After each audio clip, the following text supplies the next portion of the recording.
All right, welcome back to the show. It's Anti-War Radio. I'm Scott Horton, and our next guest on the show, our last guest today, is Umar Farooq.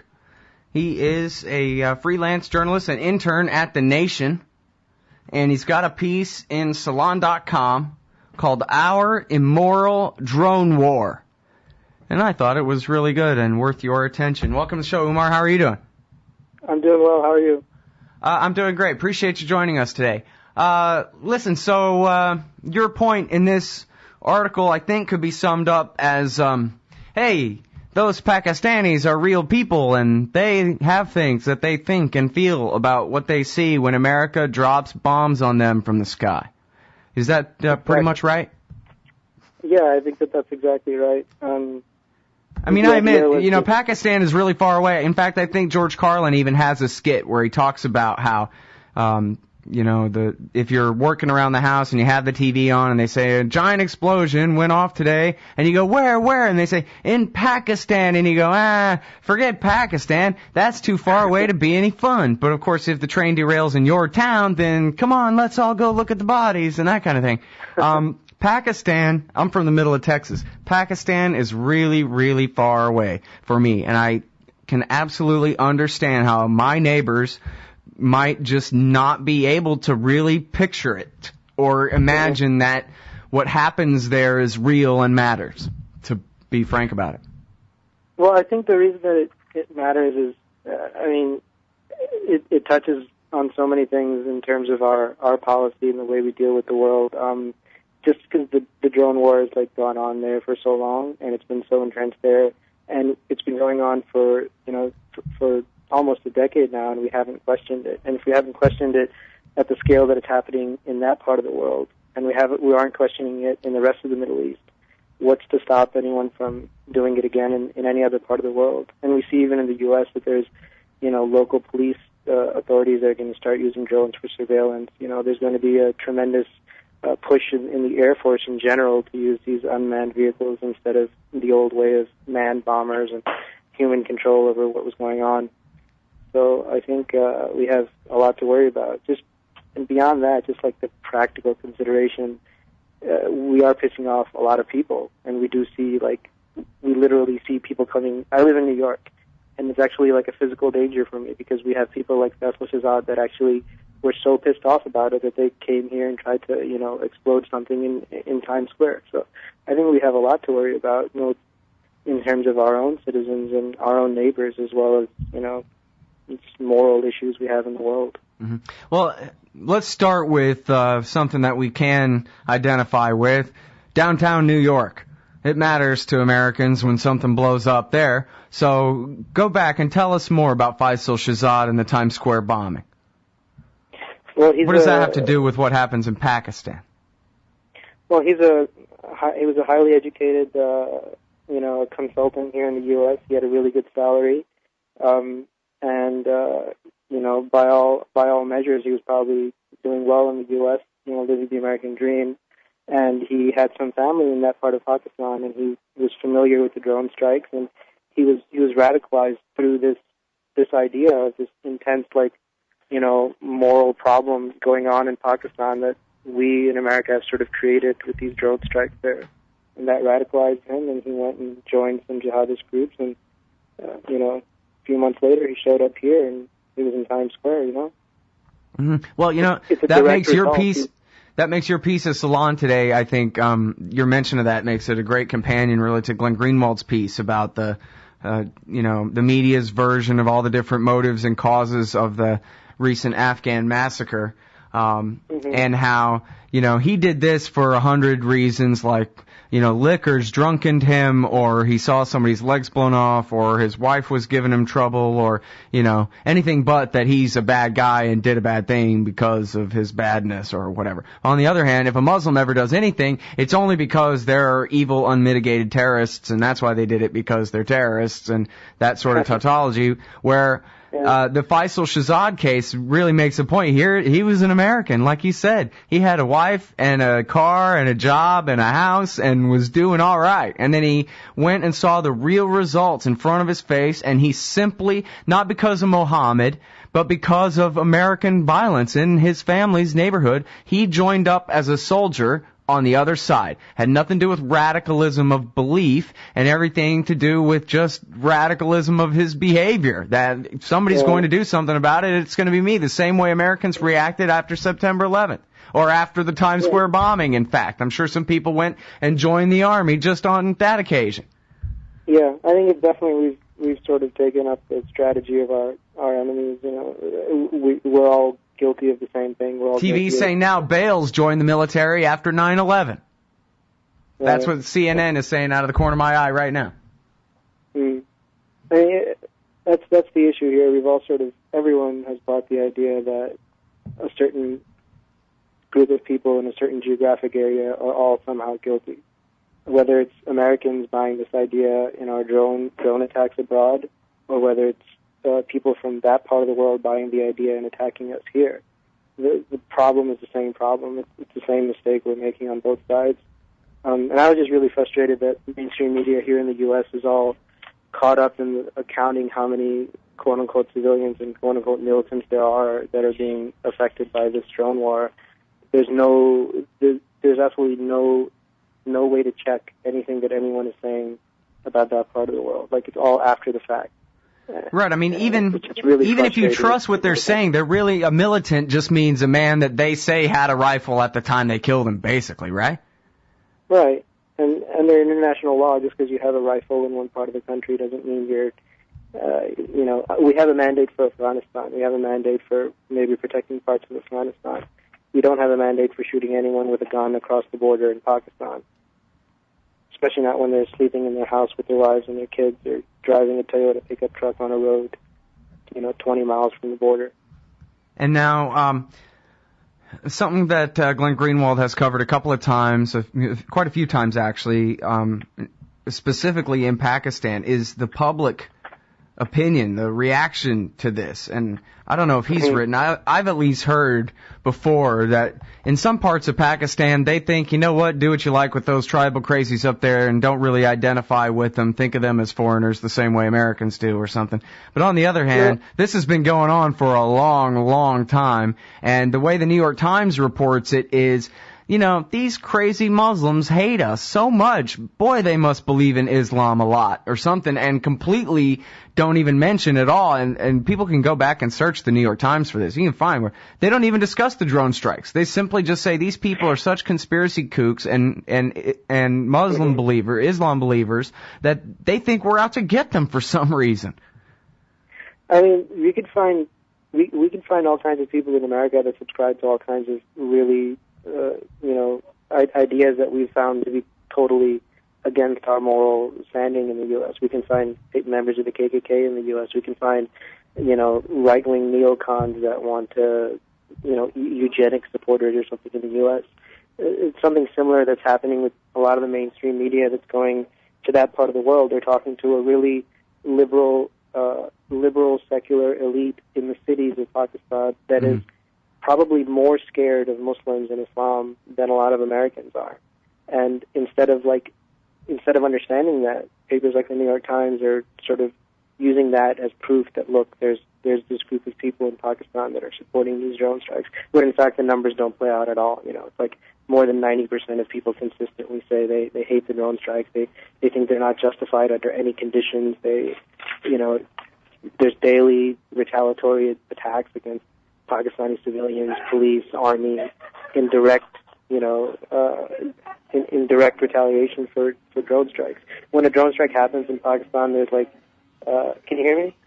Yeah, well, actually, I was about to go ahead and stop you. We have to go out to this break, but we can pick up where we left off right here on the other side with Umar Farooq from Salon.com, our immoral drone war.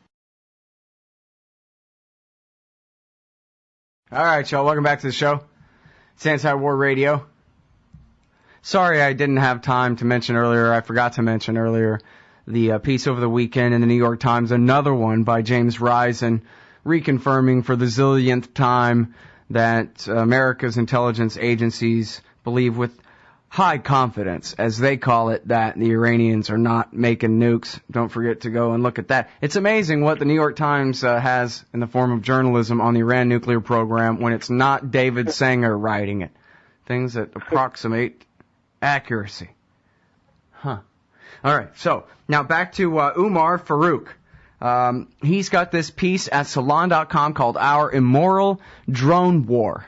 And speaking of the New York Times, one of their articles about what conspiracy kooks Pakistanis are says, yeah, one of their crazy conspiracy theories, because they believe in Islam so much, I guess, is why they're so crazy, is that America will one day come and seize their nuclear weapons. But it was, in fact, the New York Times in September 2007, where Robert Kagan and Michael O'Hanlon wrote their essay about we need to start planning for an invasion, a lightning quick cakewalk where we'll go in there and seize the nuclear weapons from Pakistan's military. You know, if it comes to that. And then they spend the rest of their time apparently trying to make it come to that by, as Salim Shahzad put it, in his book and on this show, they are Al-Qaeda-izing the enemy. They keep killing so many Pakistani fighters that the only ones left to direct everything are a bunch of Saudis and Egyptians and friends of Osama bin Laden and Ayman al-Zawahiri over there. And so now they're taking over and centralizing all these different jihads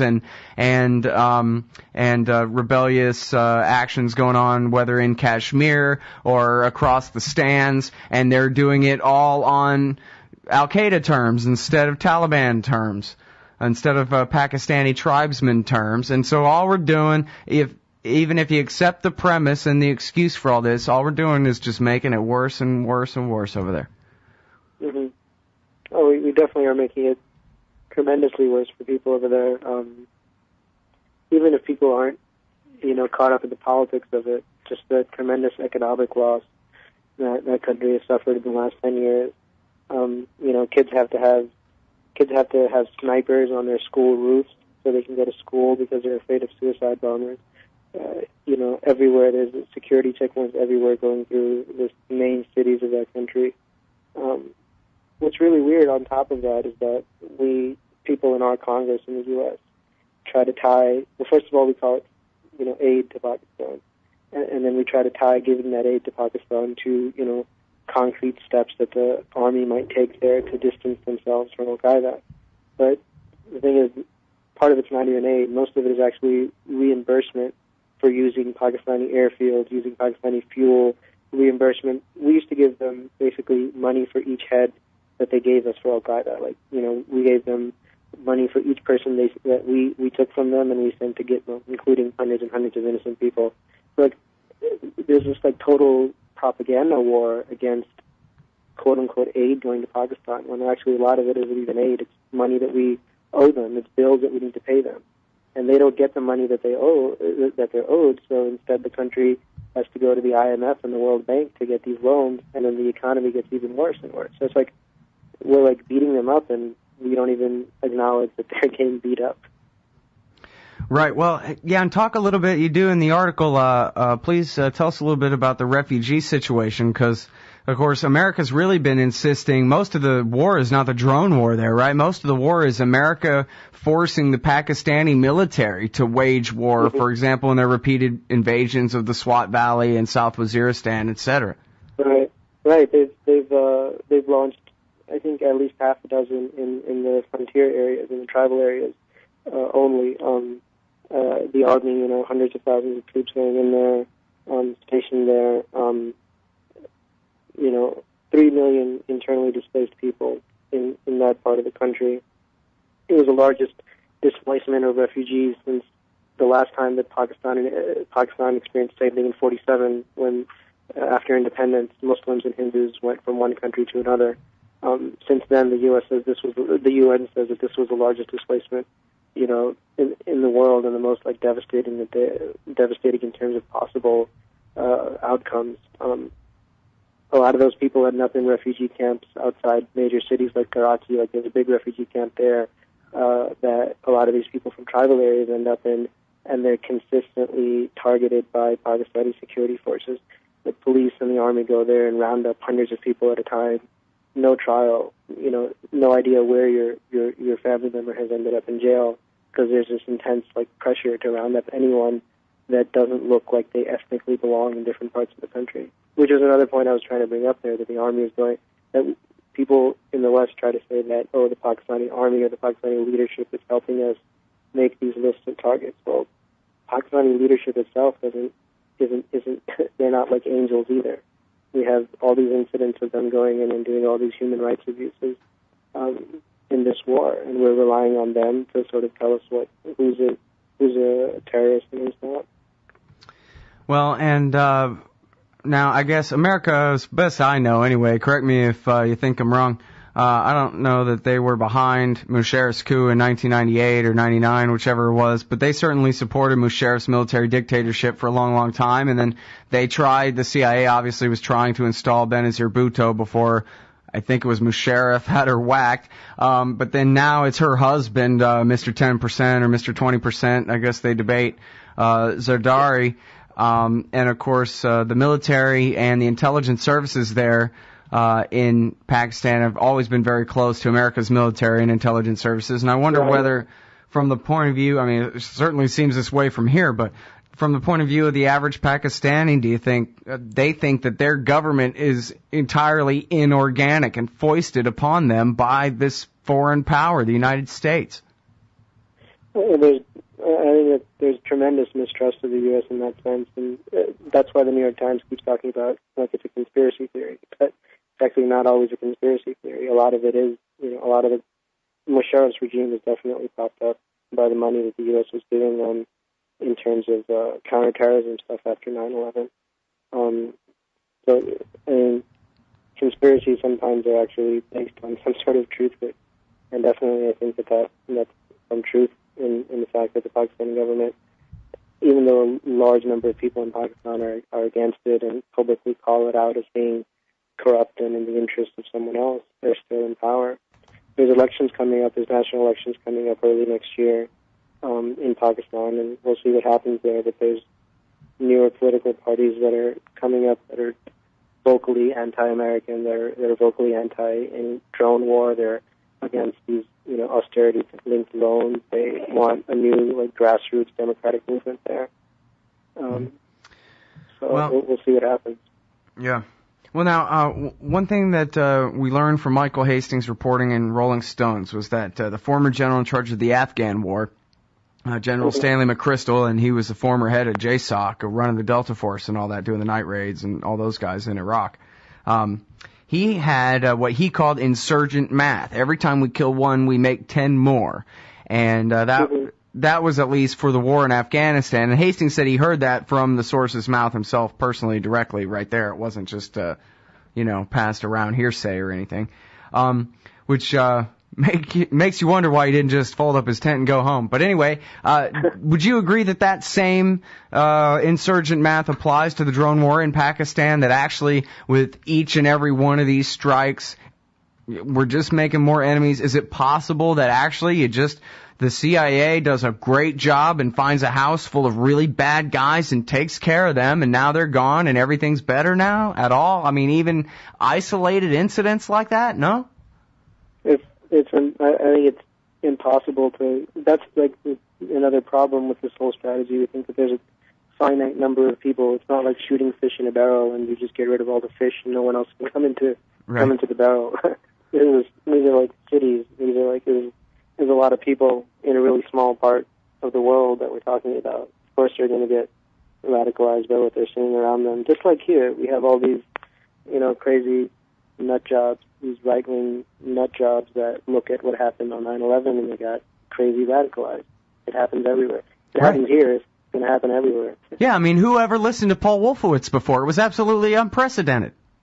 Yeah, but after 9/11, everyone was like, we got to do what we got to do, Yeah, well, I guess the Israelis listened to him when he was stealing stuff and giving it to him back in the 70s. But anyway, you're absolutely right. I mean, I always thought the neocons and the Al-Qaeda types were the perfect mirror image of each other, the virtual, crazies on the street corner ranting at the stars. And then, but once things start blowing up, people start thinking, hey, that guy said this was going to happen, Yeah, exactly.